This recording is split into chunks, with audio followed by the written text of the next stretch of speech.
soirée, on a voulu l'intituler Écrire le 20e, écrire dans le 20e.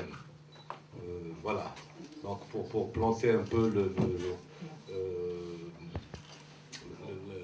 le décor, si j'ose dire, je présenterai séparément les deux auteurs. Je leur poserai quelques petites questions et après c'est à vous qui vous appartiendra si vous le souhaitez, de leur poser des questions. Après quoi, il y aura la signature là-haut des livres et puis on aura droit au Beaujolais kabyle. Voilà, si vous avez envie de...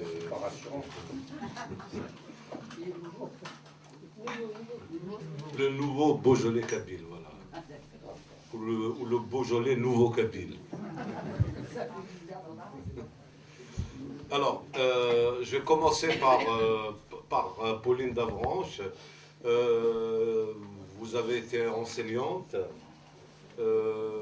adepte de pédagogie nouvelle, pardon. Vous êtes aussi militante des droits des femmes. On le ressent bien à la lecture de votre texte, d'ailleurs, votre livre. Vous êtes passionnée de cinéma, on peut le dire, hein. Et vous avez été à l'initiative d'une opération qui a fait du bruit à l'époque, d'éducation par l'image à Paris, qui s'est appelée Cinéma dans le cartable. Alors ce roman ou ce récit, je ne sais pas quel genre on peut le rattacher, est votre première publication. Vous spécifiez la complicité de Marie-Hélène Champagne. Alors, je ne sais pas, vous allez nous dire comment s'est manifestée cette complicité. Alors, vous nous dites aussi que c'est une chronique franco-québécoise d'un tsunami conjugal. En fait, je crois que c'est un genre qui est proche du vieux roman épistolaire, mais qui est réactualisé à l'époque numérique, puisqu'il s'agit d'un échange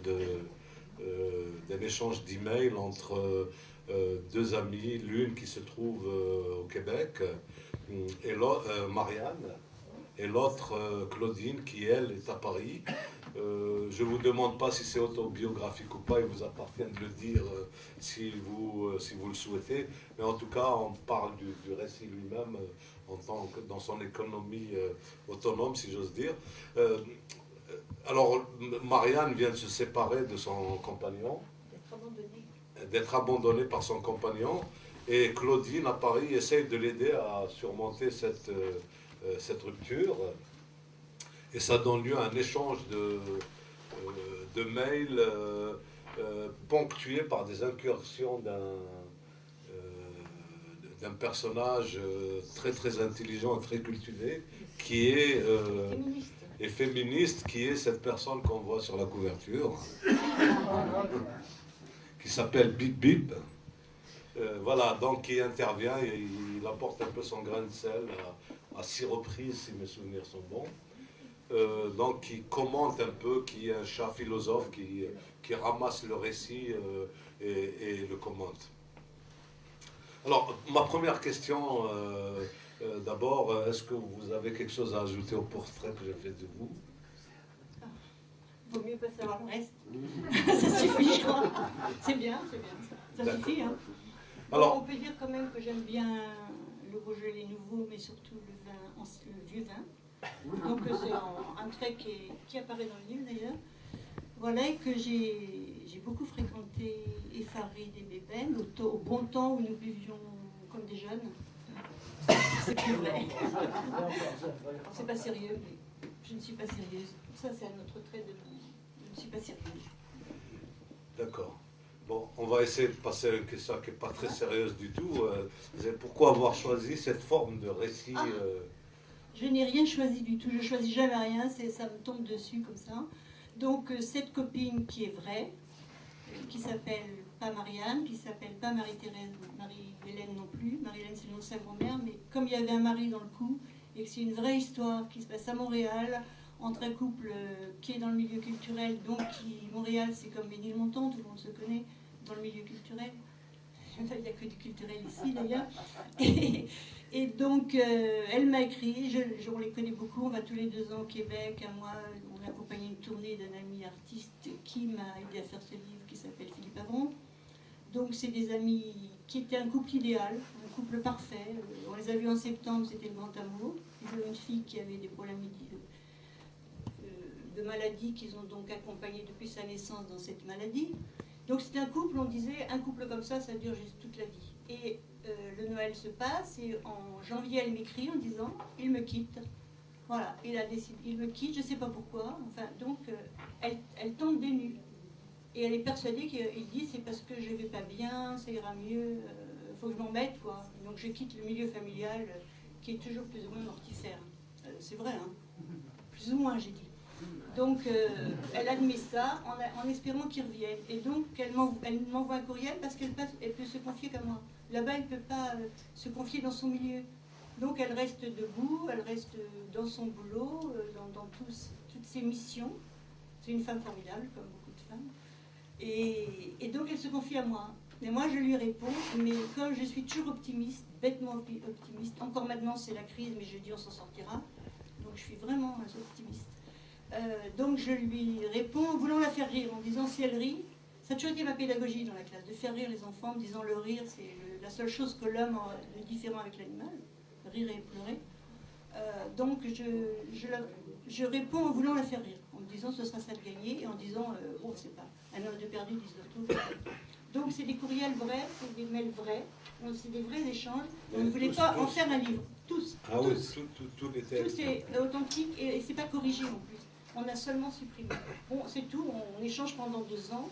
Elle redécouvre, elle passe par toutes les étapes du déni, elle culpabilise, c'est de sa faute, s'il l'a quitté, de la colère. Enfin, j'arrive à la faire mettre en colère, à lui faire lire des gros mots. Alors, les gros mots au Québec, c'est tout lié à la religion, hostie, cris, qu'est-ce qu'il y a encore, calice, etc., etc. Donc, mais elle n'avait jamais dit de gros tabernacle, oui, tabernacle. Et donc, elle passe par la colère, et puis après, à chaque fois qu'elle va mieux, il se passe quelque chose qu'elle apprend, qui la fait retomber, donc c'est comme ça, comme un chagrin d'amour, quoi. D'ailleurs, c'est pour ça que ça ressemble au livre de Jean, sauf que lui, l'amour pour Belleville, il n'a jamais été trahi. Il n'y a pas de rupture d'amour, tandis que là, elle aimait son mari comme il aime Belleville, et il l'a lâché. Donc c'est tout, après ça se passe en 2 ans, elle retrouve un amoureux, à la fin du livre, elle trouve un amoureux, et ça dure toujours. Et là, elle devient grand-mère, la fille de son amoureux vient d'accoucher avant-hier. Il y aura un tome 2 combien de mois ton espoir. Donc ça, après, ça passe à la poubelle, les courriels, les mails. D'ailleurs, Jean-Gars, immédiatement après, il débarrasse l'écran, parce que tout ce que je peux mettre dessus, ça le gêne. Jean-Gars, c'est mon compagnon, mari, etc. Supporter surtout. Et donc c'est tout, ça, en 2004 ça s'arrête, on arrête nos mails, nos courriels sur cette histoire puisqu'elle est reconstruite et re-amoureuse. Et puis c'est tout. En 2006 on se retrouve à une tournée encore où elle dit, non en 2008, donc 4 ans après, ça se termine en 2006, en 2008 on va au Québec et elle dit j'ai gardé tous les courriels et tous les mails, je les ai relus. Je les ai relus comme l'histoire d'une autre, je suis guérie complètement, mais par contre j'ai plein de copines de 50 ans dont les mecs se tirent. On pourrait faire un petit livret pour guérir des chagrins d'amour pour les copines. On dit ok, je dis ok, c'est sympa. Donc il n'y avait que les courriels et les mails qu'on avait. On décide donc de changer les prénoms puisque le mari, la fille sont pas du tout. Enfin, on peut pas les mettre dans le coup, on peut pas les faire se reconnaître. Et puis elle venait au festival. Alors moi, comme elle travaille beaucoup, elle a un boulot de directrice de théâtre énorme. Et comme moi je suis à la retraite, je dis écoute, moi je vais déjà préparer, on travaillera au Festival d'Avignon puisqu'elle y venait, et on fera nos petits livrets pour les copines en chagrin d'amour. Ça concernait une dizaine pour le moment, mais il y en a partout des chagrins d'amour à travers le monde. Donc ça pouvait aider les Françaises, les Kabyles, les mecs qui se tirent de la même façon partout. Donc ça pouvait aider les filles à savoir qu'on peut guérir d'un chagrin d'amour, et ça pouvait aider les hommes à savoir comment les femmes, même si elles restent debout, sont complètement détruites par un chagrin d'amour s'il n'y a pas de mots dessus. Et les hommes, ils parlent peu. Donc c'est ça surtout le problème, c'est que les mecs, ils s'expliquent pas, ils partent et puis démerde-toi avec ça, quoi. Donc nous voilà avec ce petit projet de copines qui aiment les autres femmes. Et nous voilà à Avignon. Et la première, on arrive au festival. La première personne qu'elle voit, c'est la femme de Philippe Avron, qui est psychanalyste, qui est une amie, donc qui a suivi l'histoire comme nous, avec empathie, pour les deux d'ailleurs, parce que le mari est aussi un ami. Et elle dit, ah, ça m'intéresse. On n'en avait parlé à personne. Alors Marianne lui dit, tiens, on va faire un petit truc pour lire Les Chagrins d'amour, ça t'intéresse? Elle dit, ah, j'aimerais bien le lire. Elle le lit, et le lendemain, elle nous rend notre copie. Elle nous rend notre copie, et elle nous dit, non, il faut le faire. C'est rare qu'on raconte en direct des chagrins d'amour. C'est-à-dire qu'on le suive au jour le jour, ce que vit une femme en chagrin d'amour. Ok. Et puis elle dit, il faut faire donc un livre pour tout public. Et elle dit, mais il faut rajouter un personnage. Quand vous vous téléphonez, que vous vous voyez, puisqu'il y a beaucoup de... Elle venait à Paris, on allait à Montréal. Donc il faut rajouter un troisième personnage. C'est là où mon chat s'est imposé. Ma chatte, parce qu'il n'y a pas de chat, il n'y a que des chats chez moi. Et donc, voilà. Et donc ce personnage, c'est le seul qui soit écrit pour le public. Tout le reste, c'était vraiment comme un cahier intime de deux copines qui parlent en sachant que ces écrits ne seront lus que par nous. Donc vous êtes comme des petites souris qui lisaient des écrits en cachette, et qui n'étaient pas pour vous, sauf le chat. Effectivement, le chat, c'est pas moi. Elle est féministe, elle est pédagogue, elle est philosophe, c'est pas moi du tout. Voilà. Alors, ça ne devait pas être un livre, c'est un livre. Et en même temps, je suis contente parce que j'ai des filles, j'ai 3 filles, j'ai 2 petites filles, et j'ai fait un peu mon testament de féministe en disant la vie c'est ça, la vie c'est mon corps est à moi, je fais ce que je veux. Enfin, 68 ans attardé en plus. J'ai tous les défauts. Bon voilà. Et du coup on a la réponse à la connivence de Marianne Champagne. C'est elle qui a écrit les mails. Alors, moi je m'appelle Pauline, mais moi j'assume toutes mes bêtises. Alors, si vous avez un chagrin d'amour et que vous écrivez à Pauline d'Avranches, voilà ce qu'elle vous répond. Demain, c'est la journée mondiale de la femme. Les autres jours, c'est le règne de l'homme. Alors, demain, c'est un jour où tu t'éclates. D'abord, quelques maximes pour vivre mieux. 1. Personne n'est parfait, à part nous 2 et quelques copines. 2. Savoir qu'il est plus important, plus difficile et plus gratifiant de donner de l'amour que d'en recevoir. 3. Ne pas confondre amour et couple. On peut s'aimer sans vivre ensemble, on peut vivre ensemble sans s'aimer. On peut aussi s'aimer, vivre ensemble dans l'idéal. 4. Marc n'est pas parfait, arrête de le prendre pour un dieu. 5. Ce n'est pas parce qu'il se tire que tu dois tirer un trait sur le bonheur. La semaine dernière, j'aurais écrit que tu dois te tirer une balle dans la tête. Tu vois, je reconnais tes progrès. 6. Arrête aussi de le comprendre. La semaine dernière, j'aurais écrit de le materner. Tu vois, je reconnais tes efforts. Tu n'as pas à comprendre un mec qui ne te donne pas d'explication, qui prépare sa retraite, terme militaire, en te faisant croire 3 mois auparavant que votre couple est sauvé, qui t'assène sa décision comme un terroriste pose une bombe sans souci des dégâts, qui te serre tendrement dans ses bras, sadique en ne comprenant pas que ça te fasse pleurer et en s'inquiétant que tu prennes si mal son départ. Voilà, donc c'est très, très tonique comme... Alors, je voudrais revenir quand même à cet échange par email, par le courriel le courriel est quelque chose qui abolit les frontières, mais qui aussi qui abolit le temps, puisque c'est l'instantanéité absolue. Est-ce que c'est un avantage ou un inconvénient par rapport au contact direct comme ça qu'on peut avoir dans une histoire pareille? C'est en même temps les deux, parce que quand on est face à face, l'écriture, les paroles sont spontanées, et là c'est distancié. Moi quand je lui réponds, elle écrit spontanément, j'écris. Enfin, moi je prenais le temps d'écrire, et donc disons que dans la communication avec les autres, il y a le corps, la violence ou l'amour, le corps sans parole. Après, il y a la parole et au-dessus, il y a l'écrit. Je pense que l'écrit, c'est une pensée plus aboutie que la parole. Et donc, la différence, c'est comme les lettres, quand les échanges étaient épistolaires. Moi, c'est vrai que je prenais le temps d'écrire. J'écrivais souvent la nuit puisque je recevais les mails, on est décalé en plus le matin. J'écrivais surtout la nuit parce que Jean-Guy occupe l'ordinateur toute la journée déjà. Et j'aime écrire, c'est-à-dire que j'aime écrire. Depuis toujours, j'aime écrire. Quand j'envoie des vœux, je travaille pas l'écriture, je travaille la pensée, enfin vraiment.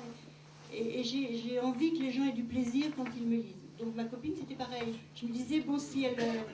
Donc c'est vrai qu'il y a 3 types d'écriture dans le livre. Il y a l'écriture de Marianne, qui est un cri, c'est un cri, hein, qui m'écrit parce qu'il faut qu'elle sorte ce qu'elle a dit, sa douleur, ses angoisses. En plus, sa fille donne raison à son père. Donc elle est aussi en conflit avec sa fille, qui avait à l'époque 17 ans. Et moi, par contre, j'écris pour la caresser, que les mots, je crois que les mots peuvent guérir, pas guérir, mais en tout cas aider. Donc il y a cette écriture qui est un peu plus travaillée, et je ne vais pas dire que ce soit une littérature... D'ailleurs, oui, ça je vais dire après. Et puis il y a le chat. Alors le chat, c'est autre chose. Là je me suis aidée d'Internet, parce que là, elle s'appelle Bip Bip, parce que ma fille avait du mal à dire Osiris. Mais ma chatte était noire, à longues pattes, à longues oreilles, elle était très très égyptienne, et elle s'appelait Osiris. Donc Osiris, c'est une philosophe égyptienne. Ma chatte est égyptienne. Elle a donc des racines égyptiennes.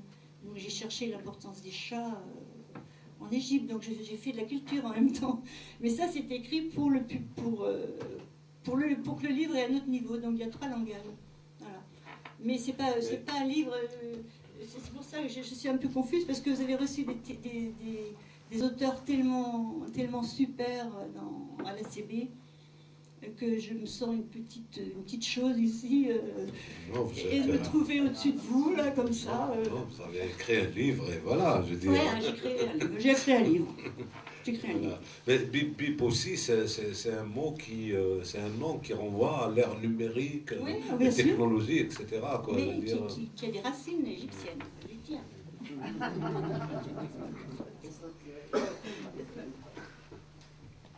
Je bois de l'eau aussi, hein. Ça m'arrive aussi. Vous pouvez vérifier que c'est de l'eau. Alors, mais à partir du moment où votre échange de courriel avec cette histoire de rupture amoureuse, etc., est devenu un livre, vous avez fait un livre sur la rupture amoureuse. Voilà, c'est aussi simple que ça.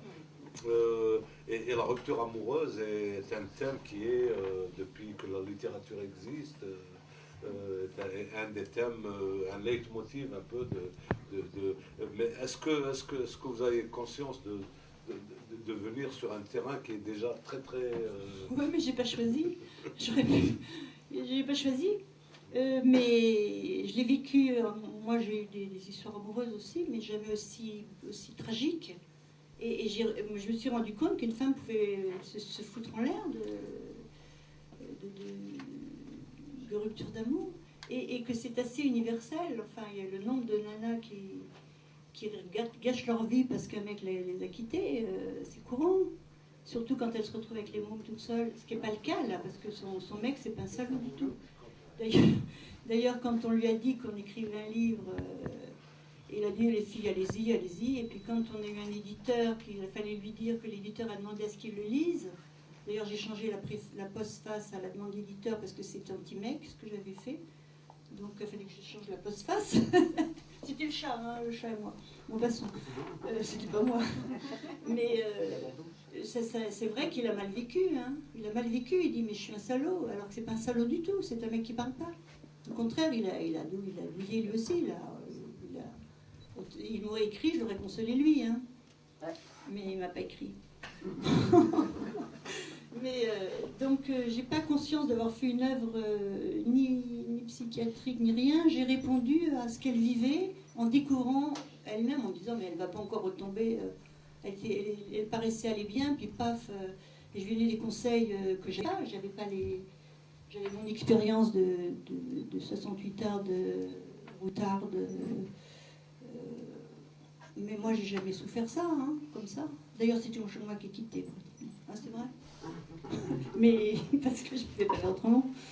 Bon, mais j'ai pas conscience. Mais je sais que je sais que mes paroles de vivante, quoi, de vivante et de joyeuse, d'optimiste, là, elle a beaucoup aidé. Beaucoup aidé. Donc c'est pour ça. D'ailleurs, le dernier mail s'appelle Happy End. Oui, c'est une Happy End. Oui. D'ailleurs, j'ai conseillé de faire un voyage de divorce. Elle devait aller en Italie. Je lui ai dit faire un voyage de divorce. Parce qu'elle a divorcé, bien sûr. Et après, elle a fait. Maintenant, elle est. Je dis la fin, là, ce qu'elle vit maintenant. Oui, donc, oui, elle est amoureuse différemment. Mais c'est encore un grand amour. Le mec travaille à la télé. Il a 2 filles qui sont un peu plus âgées que la sienne, qui sont en pleine forme. Et il y en a une qui vient d'avoir un bébé, qui a accouché il y a 2 jours. Et l'adopter, c'est vraiment.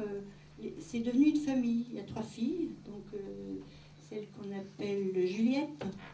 Et puis les 2 autres filles, il y en a une qui s'appelle Marie-Ève. Il y a beaucoup de Marie-Ève au Québec. Et elle vient d'avoir un bébé.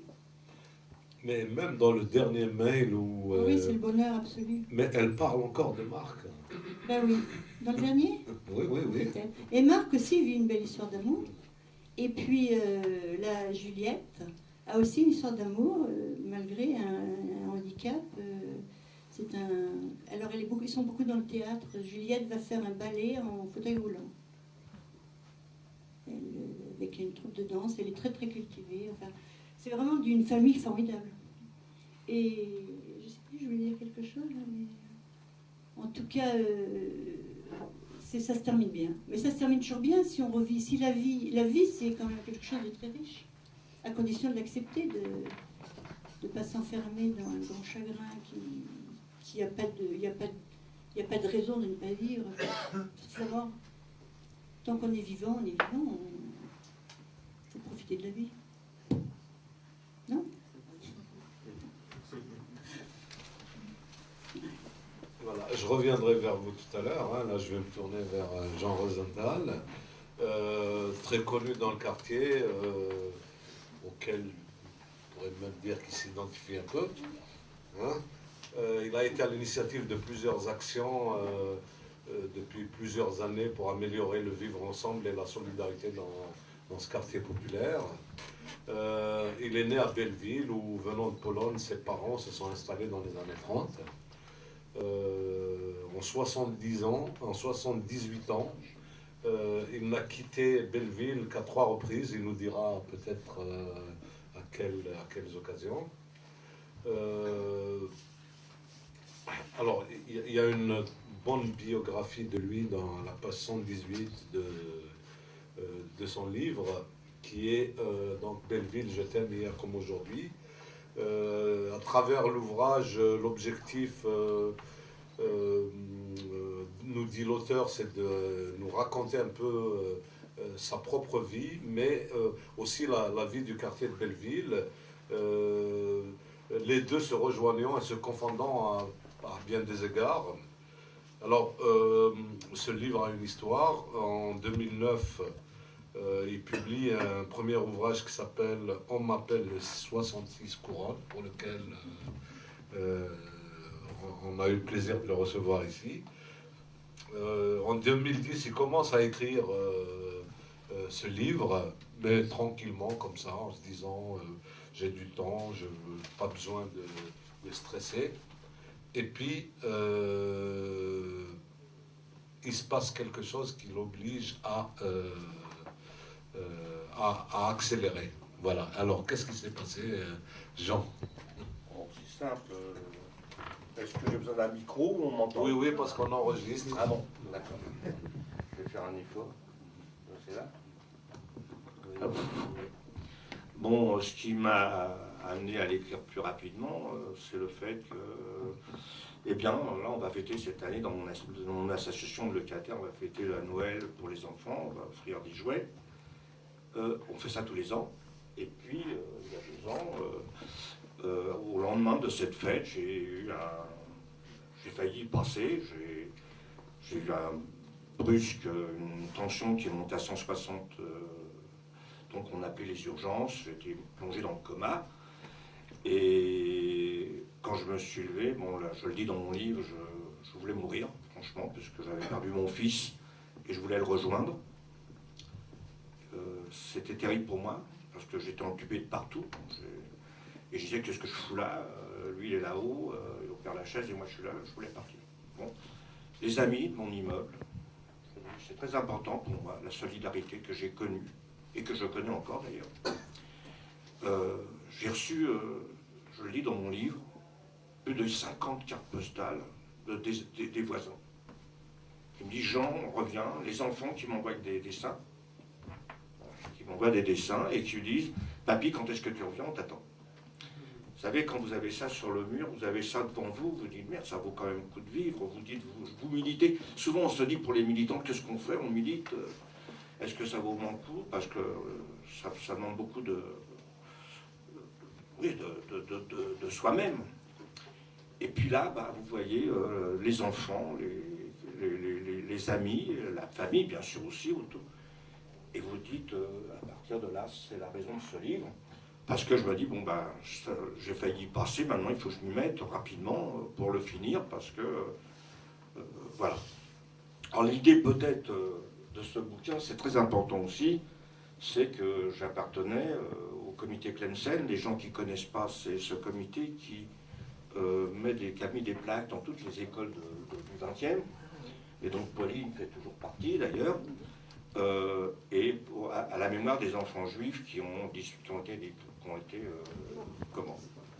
déportés et qui ont été exterminés dans les camps nazis, avec l'aide de la police de Vichy qui les a arrêtés. Je dis que ça c'est important, c'est justement à cette occasion que moi j'ai été pour le comité Clemsen au collège Lucifort, qui est rue des Pyrénées, près de la porte de Vincennes. Et donc on évoque le problème de la guerre, puisque j'étais enfant caché. Une des raisons pour lesquelles j'ai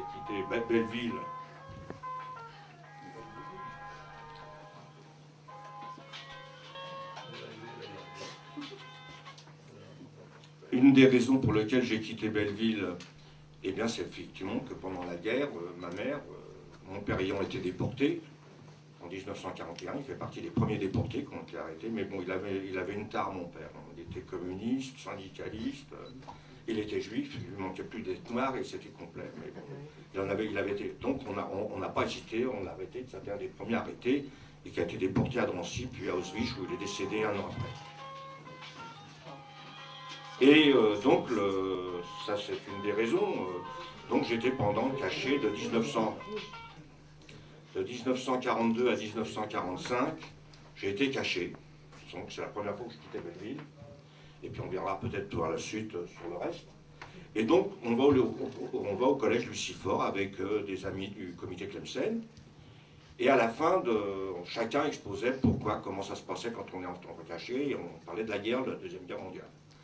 Et puis, à un moment donné, le professeur de français dit, est-ce que ça vous intéresserait de participer à un devoir avec les enfants sur l'amour? Alors, vous voyez, c'était des enfants qui venaient de pays francophones. Donc, il y avait 6 mois qu'ils étaient en France pour la plupart d'entre eux. Et donc, on dit pourquoi pas. Donc, avec...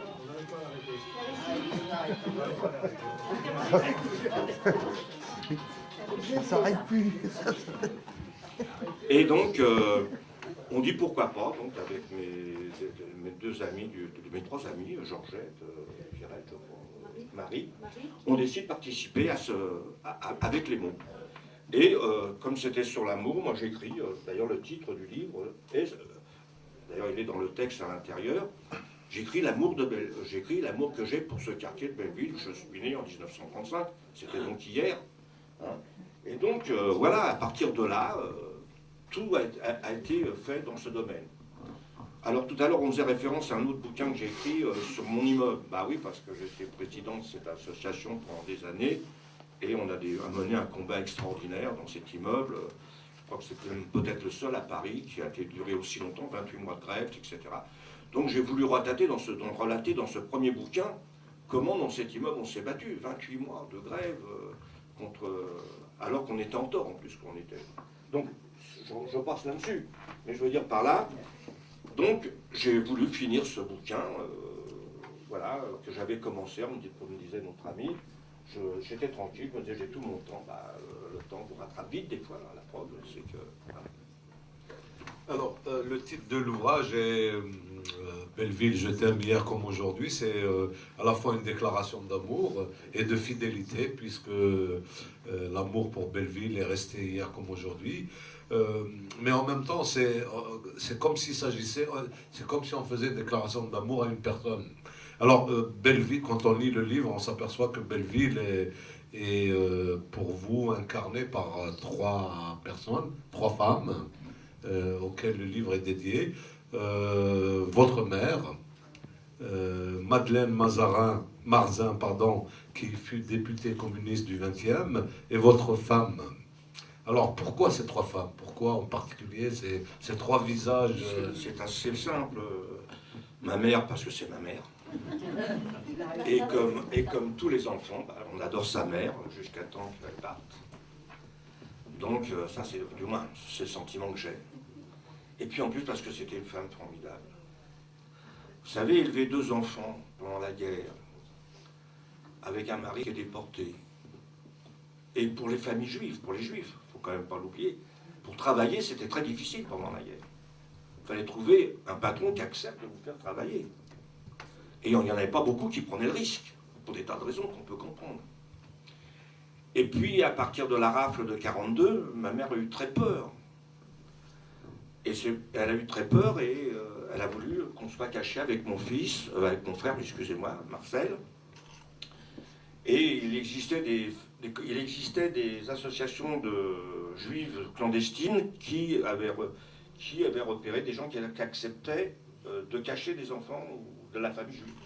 Alors bien sûr, ils étaient rémunérés, parce qu'ils étaient quand même pas des... mais ils prenaient beaucoup de risques, comme je le dis dans mon livre. Moi, quand je le dis dans les écoles, d'ailleurs, je le dis toujours, c'est un acte de résistance de la part de ces gens. Parce que si on les avait arrêtés, ils encouraient des gros problèmes. Quand les directeurs d'école, par exemple, je m'évade, mais je le dis aussi dans les écoles, quand les directeurs d'école, ils avaient la consigne de partager l'école en deux, d'un côté les enfants juifs, les autres de l'autre côté, et qu'ils refusent, dans notre travail qu'on a fait au comité, il n'y a qu'un seul directeur dans tout le 20e qui l'a fait. Tous les autres ont refusé d'appliquer cette directive. Quand les instituteurs devaient marquer le nom des enfants pour que... Bon, on parle aujourd'hui des enfants qu'on arrêtait à la sortie des écoles, vous savez, avec les problèmes des sans-papiers. Mais à le moment de la guerre, on a connu aussi ce type de problème avec les flics. Donc, je dirais malheureusement, l'histoire des fois se répète. Donc, je dis que ma mère, je l'appelais Mère Courage parce que j'ai beaucoup aimé cette pièce de Bertolt Brecht qui s'appelle Mère Courage, pour ceux qui ont eu l'occasion de la voir. Et je pense que ma mère, avec tout ce qu'elle a fait pour lever deux mots, leur apprendre, de faire en sorte qu'ils aient un métier, qu'ils puissent se débrouiller dans leur vie. Oui, je crois qu'elle est unique. C'est ma mère. Voilà. Le deuxième... Alors, Madeleine Marzin, qui fut députée communiste, parce qu'il faut dire que vous avez été communiste jusqu'en 86. Hein? Comment? Oui, mais moi, attendez, la seule différence que... Tu as raison de le dire. Non seulement il y a des traces, mais je me sens communiste. C'est pas parce que j'ai quitté le PC, parce que pour des tas de raisons de désaccord, mais je souhaiterais que la société soit comme Marx le demandait, c'est-à-dire comme ça aurait dû se faire, et que malheureusement ça a été trahi par 2016. C'est pas l'histoire d'aujourd'hui. Oui, donc, oui, Madeleine Marzin, pourquoi? Parce que Madeleine, c'est un petit bout de femme qui était institutrice à l'école rue de Ménilmontant, au 85, là où il y a un collège maintenant pour les enfants qui ont des problèmes. Madeleine a été institutrice. Elle a été arrêtée pendant la guerre. Elle a failli être déportée. C'est grâce à ses camarades communistes qu'elle a pu en réchapper. Elle a été condamnée à mort. Et elle devait partir à Rennes dans une nouvelle prison, avec tous les risques que ça comportait. Et elle a eu la chance, il y avait déjà, parce que ce qu'on dit aussi sur la résistance, les communistes n'ont pas attendu le dernier moment pour entrer dans la résistance. Je rappelle que Fabien, quand il descend son officier allemand à Barbès, c'était pas en 1945. Et donc, Madeleine rentre dans la résistance. Elle a organisé, c'est très important, au moment où les gens crevaient de faim, elle a organisé sur les Champs-Élysées, dans une rue, je crois que c'est, je ne me rappelle plus bien de la nom de la rue, elle a organisé une marche des femmes, parce qu'à l'époque, on avait, il y a beaucoup de gens d'un certain âge, on avait des tickets de rationnement. Et elle a fait une marche avec les femmes pour entrer dans une boutique pour faire que les femmes elles puissent se servir. Elle a été arrêtée à ce moment-là. Voilà. Donc c'est une femme formidable. Et puis c'est un tout petit bout de femme qui passait inaperçu dans la rue. Mais pour moi, c'était ce que je souhaitais voir. Bon, je ne sais pas si j'ai réussi ou mal. Mais je voyais les gens venir la voir. Madeleine n'attendait pas sa permanence pour attendre de savoir s'il fallait donner une réponse aux gens qui avaient des problèmes. Parce que ici, je le décris bien dans mon bouquin, c'était un quartier où c'était infesté de taudis. Là où vous êtes en ce moment, c'était un désastre. Il y avait des rats qui se baladaient. Je le décris, mais d'ailleurs, on le verra, je pense tout à l'heure, on va proposer, on va voir une partie du bas de ballon, je crois. Oui. On verra ce qu'était ce quartier avant qu'il soit changé. Et Madeleine, jamais elle refusait d'aider. Voilà. Donc j'avais beaucoup d'admiration pour elle, et puis elle me considérait un peu comme son petit-fils, parce qu'elle n'a jamais eu d'enfant, je crois. Elle en a eu, mais je crois qu'il était décédé. Et donc Madeleine, oui, c'était. Je voulais lui ressembler, voilà, en gros. Voilà. Je ne sais pas si j'ai réussi, ça c'est autre chose. Et puis la dernière femme, c'est la mienne. Parce que vous savez, vivre avec un militant qui est pas tous les soirs à la maison, quand vous êtes amoureuse et que vous avez 18 ans, et que vous l'avez épousé par amour, alors je lui avais dit, je te préviens, j'ai des responsabilités, je suis responsable de ceci, cela, mais le russe, c'est pas grave, mais le jour que vous le vivez, et que vous rentrez dans une maison, bon, je dis souvent, la femme de mon frère et la mienne, ils ont beaucoup de mérite. Rapidement, la femme de mon frère, elle vivait à Clamart, dans une famille aussi communiste, mais dans un pavillon. Elle accepte d'aller vivre, pour ceux qui connaissent le coin un peu, le passage, là où il y a le 66 couronnes d'ailleurs, hein, où a été construit le 66 couronnes, qu'on appelle le passage Ronce, voilà. 8 mètres carrés, ma mère leur trouve un petit truc 8 mètres carrés. Vous vous rendez compte, elle vivait dans un pavillon avec la flotte, avec tout ce qu'il fallait, elle accepte d'apprendre un mec. La mienne, elle vivait à Montreuil, pas à Montreuil, mais à la porte de Montreuil, dans le 20e, rue Moreau. Ses parents étaient gardiens, étaient garde-meubles. Elle avait sa petite chambre, elle avait l'eau, elle avait la douche. Elle arrive au 35 rue Bisson, 12 mètres carrés. Pas d'eau. On avait l'électricité quand même. Et le gaz, pas d'eau. Il faut l'accepter, c'est pas facile. Vous changez complètement de vie. L'amour est aveugle, on dit. Je crois faire référence à ce que est aveugle. Et je crois qu'elle a eu beaucoup de courage, beaucoup de mérite. Et on ne s'en rend pas compte. Quand j'avais 20 ans, 22 ans, on ne se rend pas compte de ce que ça représente. C'est avec le recul du temps, on s'est rendu compte par où elle est passée. Et j'ai connu malheureusement beaucoup de femmes qui n'ont pas pu supporter ça dans le parti, avec des militants qui sont partis, parce que c'était invivable. Vous savez, j'étais pratiquement toujours dehors. Et donc, beaucoup de mérite. Et c'est pour ça que je rends hommage à ces 3 femmes, parce qu'elles le méritent autant. Alors, autre chose, vous dites aussi que le quartier de Belleville-Ménilmontant, les 2 quartiers ont toujours été aux avant-postes de la révolte contre les pouvoirs en place. Alors j'aimerais bien que vous nous disiez comme ça rapidement, donner des exemples historiques qui peuvent illustrer cette affirmation. Je pense aux avant-postes. Hein. Ouais, écoutez, le mieux c'est, je vais pas... Si vous connaissez les éditions d'Itnard qui sont rue des Pyrénées, il y a des tas de bouquins sur la commune. Je rappelle que la dernière barricade, elle était rue de Ménilmontant. D'abord rue de Ménilmontant, rue Rampeneau, à l'angle de la rue Rampeneau et de la rue de Tourtille. Hein, la première fois, même au moment des journées de juillet, hein, eh bien, les gens, c'est du village de Belleville. À l'époque, le Belleville est encore un village, descendent sur Paris à l'hôtel de ville.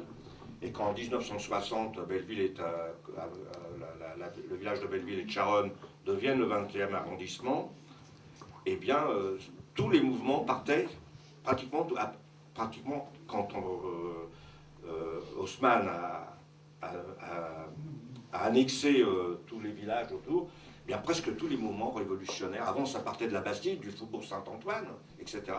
Puis ensuite, eh bien, les travailleurs ayant été chassés du côté, justement, dans ce nord-est de Paris, eh bien, ces mêmes travailleurs qui ont été chassés du centre de Paris, eh ben, c'est les mêmes qui redescendaient sur Paris à chaque fois qu'il y avait des mouvements de révolte et révolutionnaires. Voilà. Donc c'est... je résume rapidement. Et puis peut-être quand même pour ceux qui veulent lever les yeux, si on regarde même le moment de la période de la résistance, la Deuxième Guerre mondiale, il suffit de lever les yeux. Il y a beaucoup d'immeubles anciens. Il y en a même qui, malheureusement, il y a les nouveaux propriétaires ont enlevé les plaques. Mais quand vous allez, par exemple, rue des Couronnes, là, juste en face, là, quand vous sortez là, dans l'immeuble où il y a le bar Le Floréal, vous avez des plaques de tous ceux qui sont morts pour libérer la France. C'est pas dans le 16e qu'on trouve ces cartes, ces plaques. Et j'ai rien, je ne veux pas faire de mélange, mais c'est pas dans le 16e. J'ai même parmi les Juifs, il n'y en a pas beaucoup du 16e, ils ont réussi à partir avant, eux, parce qu'ils avaient du fric. Hein, contrairement à nos parents, à nos familles, qui ont... Eux, ils n'avaient rien, ils ont l'exode, ils ont... D'ailleurs, même, je dirais, même quand on parle d'exode, j'en parle souvent dans les écoles, mais c'est pas les gens de ma rue qui partaient, je parle même pas des Juifs, là. On n'avait pas les moyens de se barrer, on restait là. Alors que, là, quand on a de l'argent, qu'on a une voiture, qu'on a des moyens de transport, eh ben, c'est plus facile de partir. Donc, oui, c'est pour ça que Belleville, je dirais presque que c'est le fer de lance, à partir de la commune, et même un peu avant. 1730, Trois Glorieuses, oui. 5000 morts Oui. qui venaient du quartier ouvrier de Paris. Tout le monde venait de... Belleville, c'est le fer de lance qui a été, avec Ménilmontant, et puis, c'était un fer de lance dans toutes les batailles, et je vous dis, il suffit de vous promener dans les rues, de lever un peu les yeux, et vous allez voir toutes ces plaques au nom des résistants qui sont décédés, qui ont été fusillés, etc. Donc, raison de plus pour l'aimer, ce quartier. Alors, une autre raison pour l'aimer, c'est que c'est vraiment, et là vous le démontrez dans le livre, c'est vraiment une terre d'accueil et de solidarité à plusieurs étapes, qui a reçu des flux migratoires venant de plusieurs régions du monde. Mais je commencerai par dire par des régions de France. Oui, je rappelle que, je le dis dans le bouquin, c'est important. Les premiers migrants qu'il y avait à Belleville, c'est les Auvergnats, c'était les Bretons, tous ceux qui quittaient la campagne parce qu'ils crevaient de faim, et qui venaient sur Paris pour essayer de... Et comme ils n'avaient pas d'appartement parce que ça coûte trop cher, c'était des gens qui étaient pauvres, eh bien ils venaient à Paris. Et puis bon, ça c'était la première migration. Je parle souvent de... Le métier qui était le plus représentatif dans le quartier, c'était ce qu'on appelait les bougnats. Les bougnats, pour ceux qui ont connu, c'est ceux qui vendaient du charbon et du bois. Et comme c'est un métier très difficile, mais les gens étaient très généreux, les gars qui montaient au 2e ou 3e étage avec des sacs de charbon de 50 kilos, ou 40 kilos, eh bien, ils ne gagnaient pas trop mal leur vie. Mais il n'y avait pratiquement pas une seule rue où il n'y avait pas un bougnat. Parce que, je rappelle, il n'y avait pas de chauffage électrique, on se chauffait tous au poêle, un poêle à charbon, avec des... Et le plus gros marchand du quartier, il était au coin de la rue Bisson et de la rue de Tourtille, c'était Rossignol. Eh bien, voilà, donc, c'était, voilà, c'est toute une industrie. Bon, ça, c'est les premiers. Puis, malheureusement, il y a eu le génocide des Arméniens. Donc, les premiers étrangers qui sont arrivés à Belleville, c'est les Arméniens en 1920, à peu près, si ma mémoire est bonne, non ? 15, oui. Et puis après eux, et puis avec leur métier, ils étaient surtout le deuxième métier le plus important dans le quartier, c'était le métier du cuir, parce qu'ils arrivaient avec leur savoir. Et moi, on en avait dans ma cour. Nous, on allait, bon voilà, on avait de nombreuses familles arméniennes qui avaient été chassées, soit d'Arménie, soit de Grèce, par les Turcs. Et donc, c'était la première immigration étrangère. La deuxième, c'est les Juifs polonais, à partir de 1925, aussi avec leur métier, leur savoir, surtout dans le textile. Ils travaillent dans des conditions aussi déplorables. Bon, voilà. Et puis ensuite, on a toute l'immigration qui est venue d'Espagne, après la guerre d'Espagne. Les Espagnols, il y en avait de nombreux d'ailleurs. Et il y en a même dans cette salle, hein, des Espagnols. Mais bon, ils ne sont pas venus, eux, c'est plutôt l'immigration pour le beefsteak. C'est la deuxième immigration espagnole qui est arrivée après la guerre. Et puis il y a les Italiens qui quittaient l'Allemagne parce qu'il y a Mussolini qui s'était installé. On avait beaucoup d'Italiens et d'Allemands, et qui malheureusement ont été arrêtés parce qu'ils avaient quitté. Ils ne voulaient pas rester sous le régime d'Hitler, et bien qui quittaient et qui venaient. Il y en avait quelques-uns dans le quartier et qui malheureusement ont subi des pressions. Je dirais même qu'au moment de la déclaration de la guerre, ces gens que. Je ne sais pas s'il y en a qui ont peut-être vu ce film américain, même avec les Japonais, comment se sont conduits les Américains après la déclaration de Pearl Harbor avec les Japonais. Eh bien, le gouvernement de l'époque, de Fernand Reynaud, hein, si ma mémoire est bonne, hein, pas Fernand Reynaud. Excuse-moi, Robert. Excusez-moi. Merci. Voilà. Eh bien, fait arrêter ces Allemands et les parcs, comme avaient été parqués les Espagnols quand ils sortaient d'Espagne, dans des camps, ce qu'on appelle aujourd'hui des camps de rétention. Mais c'était la même chose à l'époque. Et l'histoire se répète souvent. Hein, et à l'époque, on disait que c'était la 5e colonne, on ne pouvait pas les garder, alors que c'était des démocrates qui avaient quitté l'Allemagne parce qu'ils ne voulaient pas, ils fuyaient le régime nazi. Ensuite, il y a eu la guerre, et puis il y a eu toutes les immigrations qu'on a connues, espagnoles, italiennes, portugaises, et puis les pays du Maghreb, hein, qui sont venus en force. D'ailleurs, je dirais qu'à l'époque, on allait les chercher par charter, c'était le contraire. Chez Renault, s'il n'y avait pas eu s'il n'y avait pas eu les Arabes, comme on dit, hein, surtout les pays du Maghreb, hein, s'ils n'avaient pas été là, en particulier les Algériens, ça aurait posé quand même quelques problèmes, hein, parce que l'essentiel des travailleurs de chez Renault, de Citroën, etc., c'était des travailleurs immigrés. Hein. Et là, on ne les ramenait pas chez eux, on allait les chercher. Ce qui n'était pas pareil. Hein. Donc, on a eu toute cette immigration d'Europe qui venait en France pour essayer de bouffer, pour manger, c'est tout. Et je rappelle souvent les écoles aussi, parce que je regrette que j'ai eu l'occasion de regarder le livre d'histoire de l'école. Des écoliers, on ne parle jamais. On parle encore aujourd'hui, hier, dans le journal, Hollande va inviter la reine d'Angleterre, je ne sais plus qui, pour fêter, pour la libération de la France, sur les côtes de Normandie. On oublie beaucoup, et même dans les bouquins d'école, on ne dit pas que la France a été libérée par le Sud, par les Africains, ce qu'on appelle les tirailleurs sénégalais, marocains, etc., qui avaient déjà fait la guerre de 14, hein, je rappelle, hein, avec le film Indigène. C'est pas nouveau. Quand on a besoin d'eux, on s'aperçoit qu'on a besoin d'eux. On sait les chercher. Et puis voilà, là, quand on n'a plus besoin, voilà, et puis c'est les boucs émissaires de beaucoup de choses. Donc on a eu toutes ces immigrations, jusque les Chinois, les derniers, qu'on a vus, qui ont fait fuir d'ailleurs Clément Lépidis, pour ceux qui ne connaîtraient pas, c'est un écrivain. Bon, il n'a pas supporté l'envahissement, d'après ce qu'il disait, on s'est accroché un peu, parce que comme il était d'origine grecque, je lui disais que tu oublies que toi aussi tu es d'origine immigrée, et tes parents sont venus de là. Voilà, donc en gros, ce que je pourrais dire. Voilà, une dernière question avant d'essayer de discuter un peu avec les gens. Alors, il y a tout un chapitre dans le livre consacré au combat contre l'insalubrité et le relogement des habitants du 20e. Qu'est-ce qu'on peut en dire aujourd'hui bon, c'était pas donné, quoi. Je veux dire, c'était pas acquis. Voilà. Si vous aimez mieux, bon, quand même, avec la fin de la guerre, le Parti communiste, je parle pas, le Parti communiste avait une aura importante. Rien que dans ce quartier, comme je le dis dans le bouquin, c'est pas du cinéma, à part le bureau de l'école, le bureau de vote de l'école rue Étienne Delay. Il suffit de regarder d'ailleurs le bâti de l'école rue Étienne Delay pour se rendre compte que, pour nous, on disait, c'est les bourgeois du quartier de Belleville. Parce qu'il y a beaucoup encore d'immeubles haussmanniens, rue Étienne Delay. Hein, surtout sur le côté gauche. Hein. Donc, Sinon, dans toutes les écoles, je me rappelle même de l'école maronite, puisqu'à l'époque j'étais secrétaire de section, donc je connais bien un peu.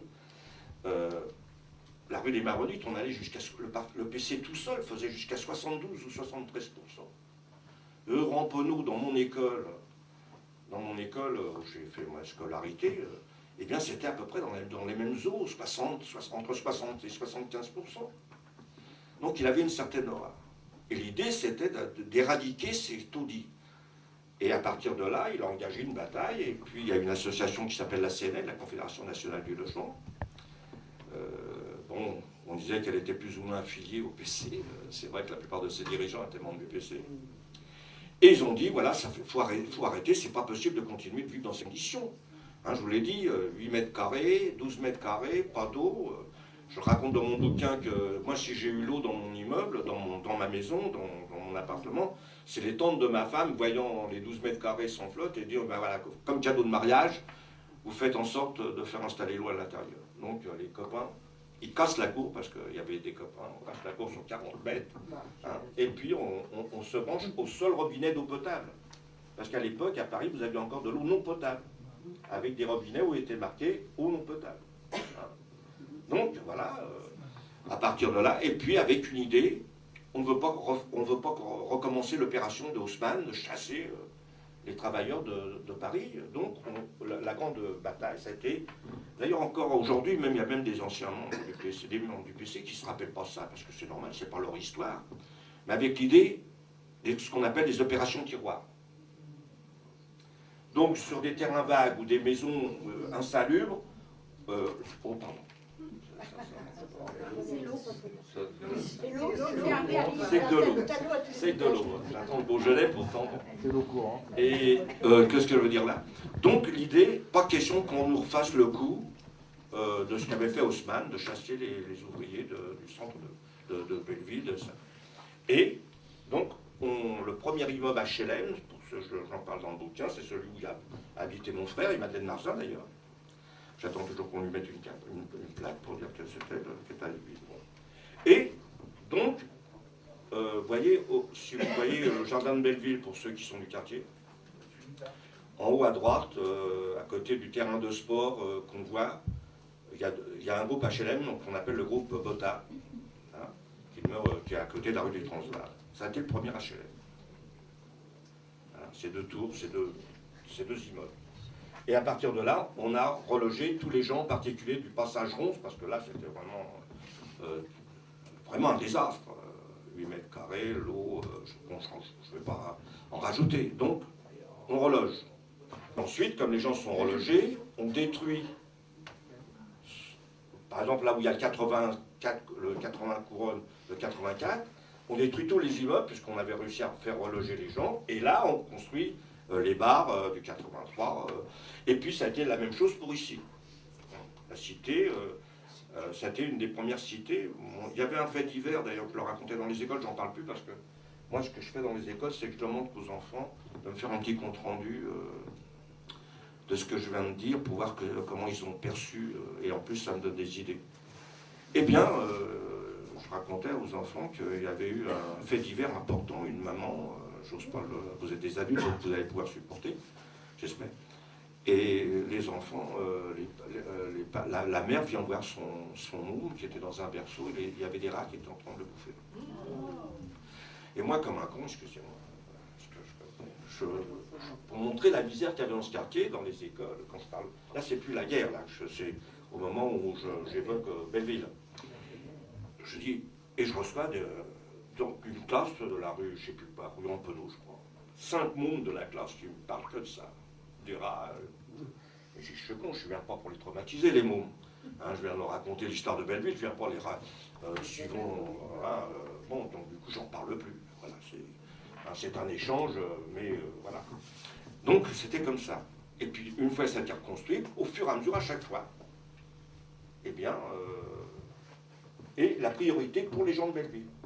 Et avant, dans tout le quartier, c'était que des gens qui étaient pratiquement au départ. Par exemple, ici, c'était d'abord, avant d'être une copropriété, hein, je crois que j'ai un projet qui est au fond, c'était la SIC qui avait construit les bâtiments, la Caisse des dépôts, je crois. Bon, voilà, et ça a été une bataille. Alors l'ennui, c'est que certains, même si j'ai quitté le PC, je ne crache pas dans la soupe et je ne regrette rien de ce que j'ai fait. Je pense que ça a été utile à beaucoup de gens. Quand je dis je devrais dire nous.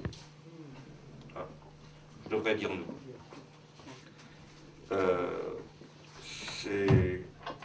On n'a pas... Alors donc, et quand j'entends aujourd'hui des gens se disant de gauche, pour donner un exemple, j'ai fait un article dans le journal du Conseil de quartier où je parlais justement de ces opérations tiroirs. Et puis mes amis du Conseil de quartier, du moins ceux qui se sont amusés à transformer une phrase où j'avais dit que c'était les communistes, etc. Ils avaient mis les gens de gauche. Et à l'époque, il n'y avait pas. À l'époque, je rappelle que le PS n'existait pas. C'était la SFIO à l'époque. J'ai attendu les gens de gauche, il n'y en avait pas dans le quartier. Il y avait que les cocos. Oui, par les cocos, il y avait pas. Hein, et puis quelques cocos. Oui, non, mais je veux dire que eux, voilà, de façon, on rayait. Oui, oui. Non, mais on avait. Oui, mais vous savez, je ne veux pas être méchant, je ne connais pas. Mais les anarches, je ne les ai pas vus beaucoup se battre. À part aux manifs, avec le drapeau noir, hein, je les ai connus, beaucoup. Dans le quartier, il n'y en avait pas beaucoup, d'une part. C'était pas un quartier dans lequel ils se sentaient à l'aise. Et d'autre part, je vais même prendre un exemple bête, puisque vous posez la question. J'ai dans mon immeuble actuellement un gars formidable, très gentil, hein, et je ne citerai pas son nom, il est à lutte ouvrière. Hein, comment? Et ceux qui sont du 66 le connaissent un peu, mais on ne l'a jamais vu dans notre amicale. On se bat depuis des années, même pendant la grève. Alors c'est bon, la révolution, c'est bon la révolution. Mais j'aime bien qu'on la fasse à l'intérieur et pas à l'extérieur. Hein, c'est pas demain, bon, on a loupé notre coche, d'accord, mais cela dit, je donne cet exemple parce que, alors là, c'était des socialistes qui avaient rayé la gauche. J'ai dit non, la gauche n'existait pas à l'époque. Malheureusement, la SFIO de l'époque, elle représentait 2 ou 3%. Et pour parler des anards, puisque vous en parlez, je ne sais même pas si ils représentaient 1% dans le quartier. Il y en avait à la Bellevilloise. Comment? Il y en avait à la Bellevilloise. Je n'ai pas dit qu'il n'y en avait pas, madame. J'ai dit que... D'ailleurs, bien souvent, les anards ne se présentaient pas aux élections. Ah bah oui. Hein, ils n'avaient pas de liste. Ils estimaient que les élections, ça ne servait à rien. Vous êtes d'accord? Hein, vous voyez, je ne trahis pas l'histoire. Donc, je dirais que même à la limite, on pouvait... Les premiers qui se sont présentés en dehors du PC, c'était les trotskistes qui venaient de lutte ouvrière, etc. Les anards ne se présentaient pas, pour des tas de raisons, parce qu'ils estiment d'ailleurs, et ils estiment toujours, hein, ils estiment toujours que ça ne sert à rien, les élections. C'est un piège à con. C'était le grand mot d'ordre. Élection piège à con. Hein. Vous voyez, donc, et comme ça, tout ce quartier a changé. Tout ce quartier a changé. Voilà, il nous reste à peu près un quart d'heure, 20 minutes. Je ne sais pas, l'échange a déjà commencé, mais on peut aussi parler du livre de Pauline Damrange.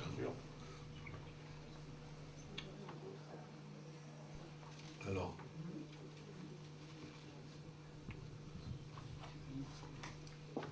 Oui, pour Pauline, ça m'a fait penser que la génération de ma mère et ma grand-mère s'écrivaient toutes les semaines. Après, il y a eu le téléphone, et notre génération, on écrit de moins en moins, quoi. On écrivait de moins en moins. Et maintenant, avec Internet, tout d'un coup, on retrouve cette espèce de spontanéité. Et des gens qui n'avaient vraiment jamais écrit, écrivent des petites choses qui s'envoient, et c'est quand même une communication, quoi. Alors là, bien sûr, maintenant, on est complètement noyé. Maintenant, moi, il y a des fois, je n'arrive plus, je suis complètement noyé dans les mails, je ne peux plus suivre. Je rappelle quand même qu'il y a 40% des Français qui ont Internet. Hein. Alors, je ne sais pas comment ils communiquent. Voilà. Et puis, alors, je sais pas, j'avais acheté votre livre et je suis contente de vous connaître parce que moi je me sens un peu de cette et génération et façon de penser et façon de se comporter et c'est pour ça que ça me touche, quoi. Voilà, c'est pour ça que je suis contente de vous connaître. Merci. Alors Pauline, réaction Ouais, moi je préfère recevoir des lettres. Quand je reçois une lettre ou une carte postale avec un timbre beau et puis avec l'écriture qu'on reconnaît, Mais là, c'était un écrit utile, enfin d'urgence, un écrit médical, un écrit thérapeutique. Mais sinon, en tout cas, dans tout le courrier qu'on reçoit, c'est rare qu'on voit une enveloppe rose ou bleue avec un petit timbre ou alors une carte postale qui fait rêver. Et j'ai des amis là qui envoient toujours des cartes postales. et vraiment, j'écris à mes petits-enfants, moi, pour qu'ils aient des lettres. Dès leur naissance, je leur envoie des petites lettres qu'ils mettent dans une boîte, même à 15 jours. Parce que c'est dommage qu'on perde cette habitude des vraies lettres, avec la vraie écriture qui fait que c'est comme une photo quand on reçoit la lettre, on reconnaît, on sait de qui c'est. Maintenant, il y a Skype aussi où là on se parle sans payer à travers le monde. Je veux dire, mais en même temps, c'est vraiment utile tout ça. Il y a Souad qui voit ses petits-enfants grandir, qui sont en Algérie grâce à Skype. Je veux dire, il ne faut pas cracher sur rien, mais c'est vrai qu'il faudrait garder comme ça, pour le plaisir, pour la bonne bouche, quoi. Pour le plaisir, les vrais écrits avec moi j'écris mal en plus. Pour me déchiffrer, c'est difficile. Non, j'ai une écriture et puis maintenant que j'ai une cataracte et le reste, c'est de pire en pire. Vous verrez si je vous fais des dédicaces. J'ai une sale écriture, bien que j'ai fait de la calligraphie une fois. Hein. J'ai pris des cours de calligraphie avec la CB. Voilà. Mais donc, écrivez à vos petits-enfants, à vos mamans, que vous aimez, si elles sont encore là. Parce que c'est un vrai plaisir de recevoir. D'écrire peut-être pas, mais de recevoir. Pour moi, c'est un plaisir d'écrire aussi. La femme, elle a reçu une carte postale avec un chasse, quoi. Ben voilà. Que tu lui as envoyé. Écrivez des petits... Ah ouais, mais même sans envoyer, on peut s'écrire des petits trucs qu'on laisse pour sa femme, pour son amoureuse, pour ses enfants. Les écrits, ça reste. Moi, j'ai des écrits de ma maman qu'elle écrivait, relevait des phrases comme ça, dans des livres ou des trucs qui lui plaisaient, et je les relis, c'est comme si elle était encore avec moi, des fois.